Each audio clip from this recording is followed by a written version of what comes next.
A controversial zoning ordinance is on hold in Cascade Township as voters there are set to make a decision on it in the upcoming August election.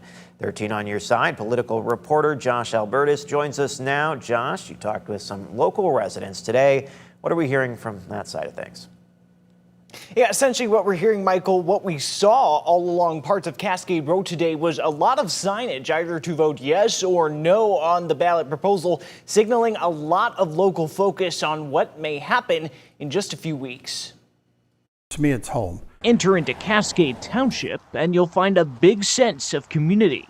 It really feels like it's kind of a respite, a residential area within a greater metropolitan area. And residents like Daniel Grewatz and Grace Lesperance feel it firsthand.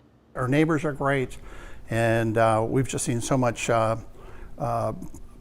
proactivity here. You know, so many positives here. We just love Cascade. But where they may disagree is how to move the area they love forward. It's a debate that's attracted a lot of attention.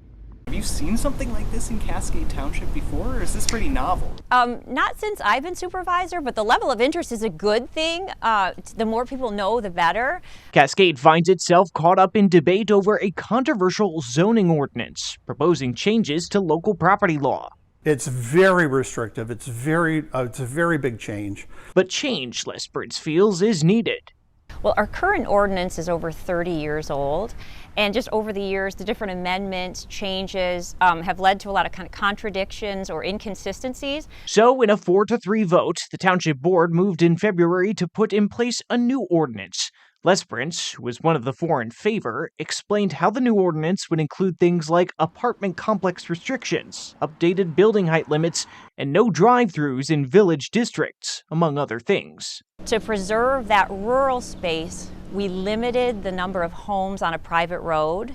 So we capped that.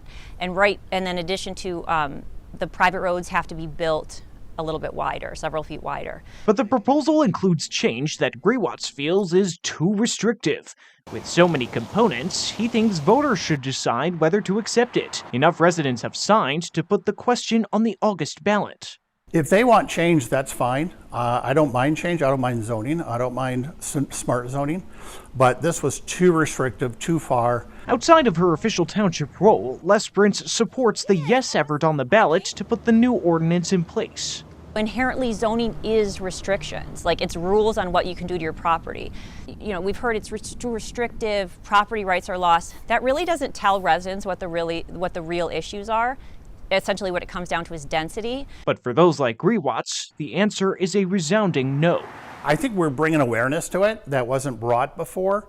And now we've gone from a room full of township, residents that go to the meetings versus a larger community. And I see and I feel as we go to the larger community, we're getting more attention to why this is a problem. Now, according to the township, that controversial ordinance is essentially in limbo as they await voters' decision in August. If the yes vote wins, the proposal would be able to take effect, essentially. If the no vote wins, officials would have to go back to the drawing board if they wanted a new ordinance. Michael.